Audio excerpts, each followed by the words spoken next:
ইতিহাস সাক্ষী রেখে ভারতকে স্মরণকালের সর্বশ্রেষ্ঠ চাপে ফেলেছেন একজন। তার নাম ডক্টর মোহাম্মদ ইউনূস। চীনে গিয়ে বজ্র কণ্ঠে ভারতকে যে শাসানি তিনি দিয়েছেন, তারই প্রতিক্রিয়া এবার অন্তর্জালায় পড়ছে ভারত।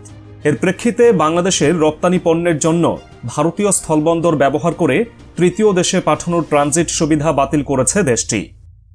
ইন্ডিয়ান এক্সপ্রেসে প্রকাশিত প্রতিবেদনে বলা হয়েছে, ৮ এপ্রিল মঙ্গলবার জারি করা এক বিজ্ঞপ্তিতে সিবিআইসি জানায় ২০২০ সালের ২৯ জুনে বাংলাদেশকে ট্রানজিট সুবিধা দিয়ে যে সার্কুলার প্রকাশ করা হয়েছিল তা বাতিল করা হয়েছে। ২০২০ সালের সার্কুলারের মাধ্যমে বাংলাদেশ তার রপ্তানি পণ্য ভারতের স্থল কাস্টমস স্টেশন এলসিএস ব্যবহার করে ভারতের সমুদ্র বন্দর ও বিমানবন্দর হয়ে ভুটান, নেপাল ও মিয়ানমারের মতো তৃতীয় দেশে পাঠাতে পারত।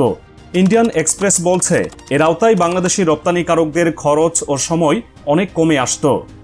প্রতিবেদনে ট্রানজিট সুবিধা বাতিলের স্পষ্ট কোনো কারণ উল্লেখ করা হয়নি। তবে ইন্ডিয়ান এক্সপ্রেস মনে করছে, বাংলাদেশের অন্তর্বর্তীকালীন সরকারের প্রধান উপদেষ্টা অধ্যাপক মোহাম্মদ ইউনূসের সাম্প্রতিক চীন সফরে দেওয়া কিছু মন্তব্য ভারতের উদ্বেগের কারণ হতে পারে।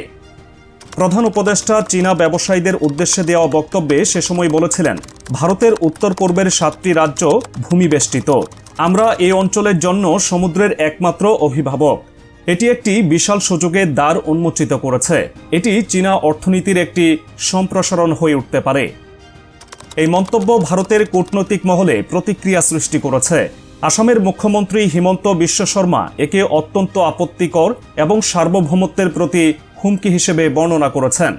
ইন্ডিয়ান এক্সপ্রেস লিখেছে, নয়াদিল্লির সঙ্গে যখন ঢাকার সম্পর্কের অবস্থা ভঙ্গুর, তখন চীনকে নতুন কৌশলগত অংশীদার হিসেবে চিত্রিত করাও ভারত ও বাংলাদেশ সম্পর্ককে জটিল করে তুলেছে।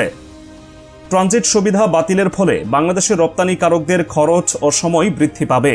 বিশেষ করে ভুটান ও নেপালের মতো ভূমিবেষ্টিত দেশগুলোর সঙ্গে বাংলাদেশের বাণিজ্যে প্রভাব পড়বে। ফলে বাংলাদেশের রপ্তানি কার্যক্রমে জটিলতা সৃষ্টি হবে। বিশ্ব বাণিজ্য সংস্থা WTO এর নিয়ম অনুযায়ী সদস্য দেশগুলোকে ভূমিবেষ্টিত দেশগুলোর জন্য অবাধ ট্রানজিট সুবিধা নিশ্চিত করতে হবে।